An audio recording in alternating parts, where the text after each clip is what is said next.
In 2012, Molly McGrath asked me to help her with a silent auction for pediatric hospice. I hadn't been introduced to Little Treasures, didn't really even know that much about the Treasure Coast Hospice services, but when she asked me and told me about it, of course I said yes to the silent auction, and then 2 years later, next thing I knew, I was the chairperson.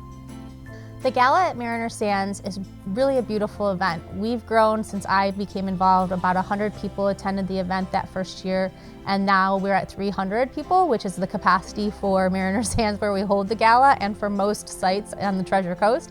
So we're really proud of the growth of that. And I think not only the number of people who attend, but the money that we raise. So my goal when I very first started was to get us in raising $100,000, and then it was getting that profit of $100,000. And so when we did that last year with $135,000, it was the best. So big changes in the number of people attend and the amount of money that we actually earn for Little Treasures.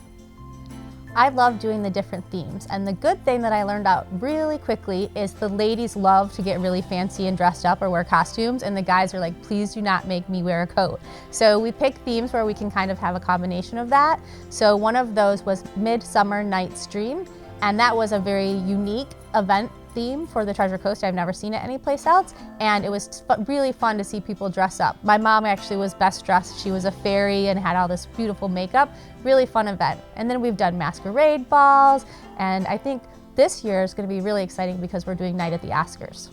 We've really been able to grow the Rose Ball Gala by having a couple unique things happen. One is Jackie Brownie, who's on our committee, who brings a lot of people to the event, friends and family, because of her personal connection to Little Treasures. We also have the Dine Around. That's sort of like a progressive dinner that we do in Mariner Sands. So it's 100 people who are close all night long for 5 or 6 hours talking about Little Treasures, what we do. The hospice folks have a chance to come out and talk to people in a really intimate environment and let them know about the program. So I think the Dine Around, just by raising money, but also it's been a key awareness builder for us in helping people to understand the different services that the Little Treasures patients and families have been able to take advantage of. Additionally, we do sip-in shops, which are super fun. We got a wholesale license to be able to sell some products like that people see in stores around town or national brands. And I will set them up in my house, so we decorate it like Christmas or Thanksgiving, whatever time of year it is. We put all the items out and the ladies come and shop, and they pay retail like they would in a store, and then all of those profits 100% go to Little Treasures. But again, it's where people are mingling, having a glass of wine, some appetizers, so we get a lot of opportunity to talk to them about why we do what we do. We decided to name the Rose Ball because it was just really the gala for Little Treasures for a long time. We didn't have it branded in any kind of way. And I always say that what we put out into the universe, all the good, it sort of comes back to us. So a couple of things happened. Jackie and her family were coming to the event. Like I said, a lot of supporters, over 50 usually. So it was really in honor of Jackie's daughter in many ways that all of those people were there. Her name was Cammie Rose Brownie. At the same time, Terry Delecky, this is why I say if you put stuff out good in the universe, it comes back. Terry was taking care of a lady named Rose Marie Barnes. She was elderly and just needed somebody to take care of all of her affairs. And Terry is always doing stuff like that, just kind of taking care of people. So she talked to her about maybe donating to Little Treasures, and she decided to help us out. So she made a donation even before she passed. So it was like, even though Terry was doing something just to be nice, that money came back to the Rose Ball.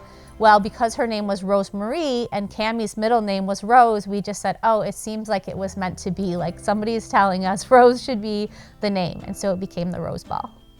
My committee is amazing. We are less than 10 people that put on this huge event for 300 people. We do everything from making the decorations so that we can save money to putting them out, gathering the silent auction items, the live auction items. I mean, everything that has to happen for an event happens with these less than 10 amazing ladies.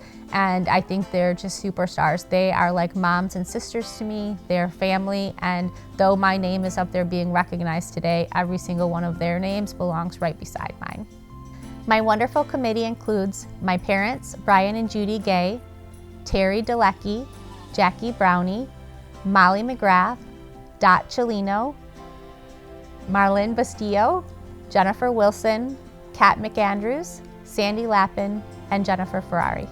Little Treasures is really important to me because I can't imagine anything worse than a family having to say goodbye to a child, whether it's a small child or a grown child. I think everybody universally knows that that's the worst thing that can happen to somebody. And I think the Little Treasures program takes a lot of the pain out of that. You're still gonna grieve, but through the social work program and the grief counseling at Treasure Coast Hospice, those families can grieve more healthily and get through the process faster. The kids get to have music therapy, which helps to make their life a little bit better in the short time that they have. We give them access to services that they wouldn't otherwise have, like volunteers. So we had a quadriplegic patient who was able to paint because one of our volunteers, Trish Repass, who also helps to bring tables from Sailfish Point to our gala every year, they allowed him to paint, and he painted pictures that came to our event and we sold in our auction. I can remember we had Dylan's painting up that he made for us with his mouth, which was amazing because he's a quadriplegic. His message already had me crying. Then as we were going through the painting, there were two people competing for the win, Jay Repass and someone else. It got up to $8,000, and so our auctioneer said, "Hey Dylan," because he was on Zoom with us, could you do another painting if both of these gentlemen would pay $8,000? This is giving me goosebumps even talking about it. And Dylan said, of course, he nodded because he was watching us. And so we had him do another painting, but so we got $16,000 raised for other children through Dylan's work. And I mean, I went up to Jay and gave him the biggest hug, and I'll never forget that moment because it was one of our kids who was making that huge difference for our auction. In addition to the gala, we have a lot of really fun things that I like to work on for Little Treasures. The kids' holiday party is amazing, so they obviously can't go out to a shopping mall and enjoy Santa, so we bring Santa to them. They get fake snow, they get gifts, they get to play games, all in the comfort of a safe environment with hospice volunteers from the pediatric care program to support them. Last year, because we couldn't have it indoors, we actually did like a drive-through holiday winter wonderland at Treasure Coast Hospice. We gave them gifts, and we had music and Santa and a sleigh, and it was super fun. I want everyone to understand that the pediatric program provides a lot of services that would not otherwise be available. One of the services that Little Treasures provides is a whole care team coming to the house to support the family when they have a child who is ailing. That includes a lot of different members, such as a nurse, there could be a doctor, a music therapist, a grief counselor. All of that is part of the Little Treasures program. I love being a Treasure Coast Hospice volunteer because I know what I do every day is making a difference in someone's life, and that it's time sensitive, like they have care that they need now and we're helping to get it to them now and fund that. I love the joy and how full my heart is knowing that I'm making a difference and spending the time with other like-minded people who want to give back.